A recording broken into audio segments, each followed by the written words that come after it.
you testified yesterday that you have to give careful attention to gendered stereotypes, correct? That is correct. You said we were going to have to pay attention to gendered stereotypes, and then you testified at length where you referenced both men and women. You paid attention to those stereotypes during the course of your testimony, correct? What I was saying was you have to pay attention to gendered stereotypes when you're conducting these evaluations. You can't assume all the time that the male is the perpetrator and the female is the victim. You have to go into the evaluation understanding that the male also could be the victim of intimate partner violence. And every time you referred to the characteristic of a victim of intimate partner violence yesterday, you used the pronouns she or her, didn't you? I was using the she and her pronouns in this case because my determination was, as I stated, that Ms. Heard was the victim of intimate partner violence. That is why I was using the she, her pronouns.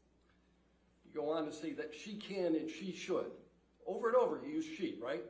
I believe in this case I did because I was referencing this case where I found Ms. Heard to be the victim of intimate partner violence. It doesn't mean that men don't get into the relationships for all the right reasons too.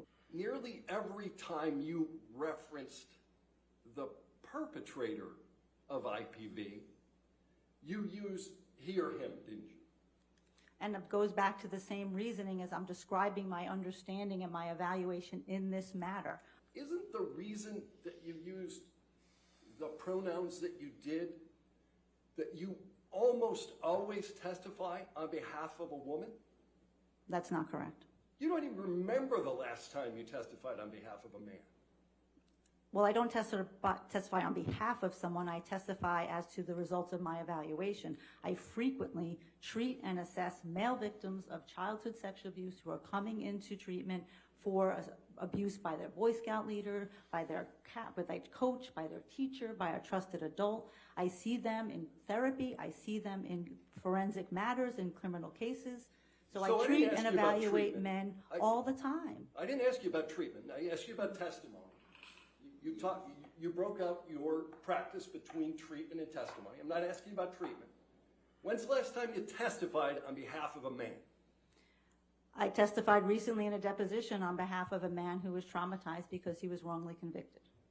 At the time of your deposition 6 weeks ago, you couldn't remember a single time you had testified on behalf of a man. I testified in my deposition that I testified in a case of a man who was wrongly convicted about 20 years and suffered physical and sexual violence in prison, and I detailed the traumatic effects of that happened on that gentleman. All right, why don't we take a look at your deposition? So you can't recall a single instance where you were hired by the attorney representing the male in an IPV matter, correct? In an IPV matter, not in a trauma matter or a child sexual abuse matter. Okay, so that's the distinction. You don't have any recollection of ever testifying on behalf of a male in an IPV matter.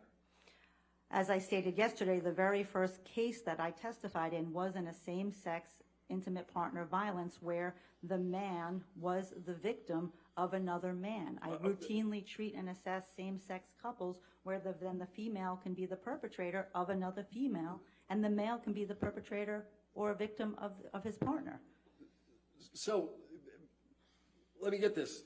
You testified in a case where one male is alleged to have engaged in IPV against another male. Correct. All right. Okay. But that's the only one you remember. That's the only one you remember.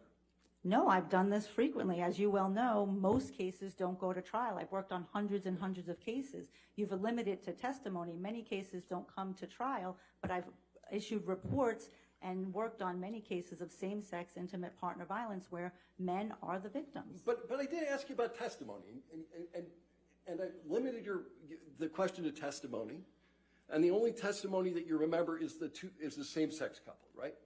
There were multiple same-sex couples, I believe, that I testified in. That you testified in court at trial. I believe so, yes. All right, but you didn't remember that in March. I did remember that in March. Okay. You're a professional witness, correct? That's not correct. No? You make hundreds of thousands of dollars a year testifying in court, correct? Not testifying in court. I conduct thorough, comprehensive psychological evaluations of individuals who are involved in a court case. The majority of those cases never show up in a courtroom.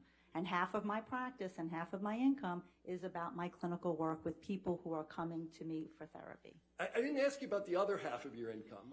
I'm asking you whether you made hundreds of thousands of dollars a year testifying as an expert witness in court. As you're phrasing that question, that's not correct. That would be the amount of income that I generate from my forensic practice. I testify perhaps maybe once or twice a year. Most of the work is done behind the scenes in evaluating individuals and issuing reports. But you'll agree with me that a big part of that practice is providing expert witness testimony. That's not correct. No? That's not a big part of your practice. If I testify twice a year, that's not a big part of my practice. All the other time is doing the work for the cases and evaluating the individuals and issuing reports.